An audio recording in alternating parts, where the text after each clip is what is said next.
সালামু আলাইকুম, my name is Yasin Arafat. আর আজকের ভিডিওতে আমরা আর্ডিনো বোর্ড সম্পর্কে জানবো যে আর্ডিনো বোর্ড আমরা কিভাবে ইউজ করব বা কোন পিনের কাজ কি। যেমন এখানে আপনারা দেখতে পাচ্ছেন এখানে একটি পোর্ট রয়েছে। এটি হচ্ছে অনেকটা ইউএসবি পোর্ট বা হচ্ছে আপনি প্রিন্টারে যে সকল পোর্ট লাগান সেই সকল মানে প্রিন্টারে আপনি যে সকল পোর্ট দেখে থাকেন ঠিক একই রকমের পোর্ট হচ্ছে এটি। আপনি যদি চান আর্ডিনো বোর্ডে পাওয়ার আপনি এখান দিয়েও দিতে পারেন। আরেকটি হচ্ছে এই যে এখানে রয়েছে একটি পোর্ট, পাওয়ার পোর্ট। তো আপনি এটি দিয়েও পাওয়ার দিতে পারেন, ম্যাক্স টু ম্যাক্স 12 ভোল্টের পাওয়ার আপনি এখানে দিতে পারবেন। কিন্তু আপনাকে খেয়াল রাখতে হবে দুইটি পোর্টে একবারেই আপনি পাওয়ার দিতে যান না, কারণ হচ্ছে আপনি যদি দুটি পোর্টে একবারে পাওয়ার দেন তাহলে বোর্ডটি জ্বলে যাওয়ার সম্ভাবনা রয়েছে। এরপর যদি আমরা চলে আসি যে নিচে এখানে আপনি দেখতে পাচ্ছেন কিছু পোর্ট রয়েছে আর উপরেও কিছু পোর্ট রয়েছে। এই জায়গায় যদি আমরা চলে আসি, এ জায়গা হচ্ছে এখানে লেখাই রয়েছে এটি হচ্ছে পাওয়ার পোর্ট, মানে এখান দিয়ে আমরা পাওয়ারের যে সকল কাজগুলো রয়েছে সেগুলো আমরা করে থাকি। তো এখানে আপনি দেখতে পাচ্ছেন IOREF। তো এটি মানে কি? এটির মানে হচ্ছে ইনপুট আউটপুট রেফারেন্স পয়েন্ট। মানে হচ্ছে এখান থেকে ইনপুট আউটপুট রেফারেন্সের জন্য পিন আমরা ইউজ করে থাকি এটিকে। এরপর হচ্ছে রিসেট পিন, এটিকে বলা হচ্ছে রিসেট পিন। এখন রিসেট পিন আমরা কখন ব্যবহার করি? মনে করুন আপনি এমন একটি প্রজেক্ট তৈরি করলেন যেটিতে রিসেট করার প্রয়োজন রয়েছে, তো আপনি এখানে একটি রিসেট বাটন দেখতে পাচ্ছেন। তো আপনি যদি এই পিনটিকে সেই প্রজেক্টে কানেক্ট করে দেন তাহলে আপনি যদি এখানে ক্লিক করেন তাহলে আপনার সম্পূর্ণ প্রজেক্টটি রিসেট হয়ে যাবে। এরপর হচ্ছে 3.5 ভোল্ট আর হচ্ছে 3.3 ভোল্ট আর হচ্ছে 5 ভোল্ট। তো আপনি যে প্রজেক্টটি তৈরি করছেন, যে সকল সেন্সরগুলো আপনি ইউজ করছেন বা যে সকল ইকুইপমেন্ট আপনি আর্ডিনো বোর্ডের সাথে ইউজ করছেন সেগুলোর মধ্যে পাওয়ার সাপ্লাই দেওয়ার জন্য এই যে 3.3 ভোল্ট আর হচ্ছে 5 ভোল্টের পিনগুলো আপনি ইউজ করবেন। এরপর এর সাথে আপনি দেখতে পাচ্ছেন গ্রাউন্ড রয়েছে। আর্ডিনো বোর্ডে মোট 3টি গ্রাউন্ড রয়েছে, দুটি এখানে আরেকটি হচ্ছে উপরে।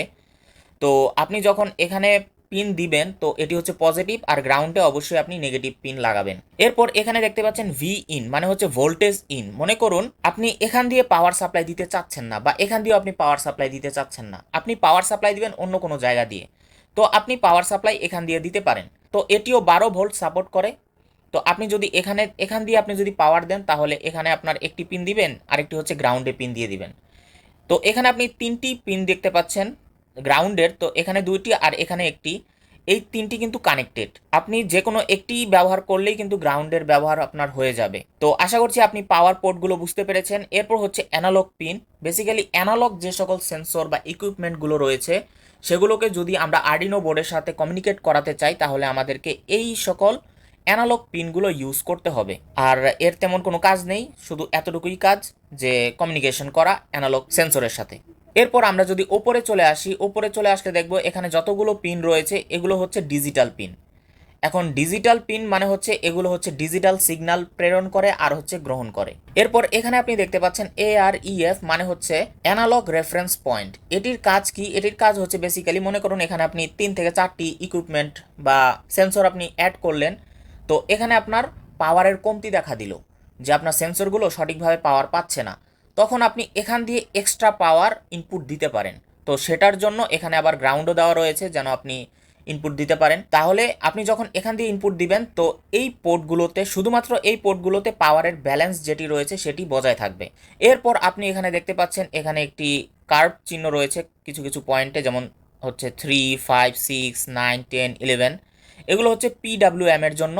এখন এই PWM পিনগুলো কি কাজ করে এখন আপনাদেরকে যদি সহজে আমি বলতে চাই তাহলে হচ্ছে মনে করুন একটি বাতি ম্যাক্স পাওয়ারে জ্বলছে, যেভাবে জ্বলবে এর মনে করুন 80% পাওয়ার দিলে আরও কম জ্বলবে, 70% দিলে আরও কম জ্বলবে। ঠিক ওই জিনিসটি কন্ট্রোল করার জন্যই এখানে হচ্ছে PWM পোর্টগুলো রয়েছে। তো এখানে আপনি দেখতে পাচ্ছেন কিছু পোর্ট রয়েছে আর এখানেও আপনি দেখতে পাচ্ছেন এগুলো কিছু পোর্ট রয়েছে। তো এই সকল পোর্টগুলো আমরা নর্মালি ইউজ করি না, কিন্তু এই সকল পোর্টগুলো আপনি SPI প্রোটোকলের জন্য ইউজ করতে পারেন। এরপর আপনি দেখতে পাচ্ছেন এর পেছনে 2টি পোর্ট রয়েছে, তারপর হচ্ছে A4, A5 রয়েছে। এটি হচ্ছে আপনি I2C প্রোটোকলের জন্য এই 2টি পিন ইউজ করতে পারেন। তো আশা করছি আপনি বুঝতে পেরেছেন যে আর্ডিনো বোর্ডের পিনগুলো আসলে কিভাবে কাজ করে আর হচ্ছে আর্ডিনো বোর্ডে আমরা পাওয়ার কিভাবে দেব। তো এই ভিডিওটি আমি জানি যে অনেকেই জানতেন যে আর্ডিনো বোর্ডের কাজ কি, আবার অনেকেই বলবেন যে ভাই আপনি তো অনেক কিছুই মিস করে গেছেন, অনেক কিছু বলেননি, এখানে অনেক কিছু রয়েছে। তো আমি আপনাদেরকে প্রথমেই বলে দিয়েছি যে এটি হচ্ছে একটি বেসিক কোর্স, মানে যতটুকু না জানলেই নয় ততটুকুই আপনাদেরকে আমি জানিয়ে দিচ্ছি। তো আশা করছি আজকের ভিডিওটি আপনাদের কাছে পছন্দ হয়েছে।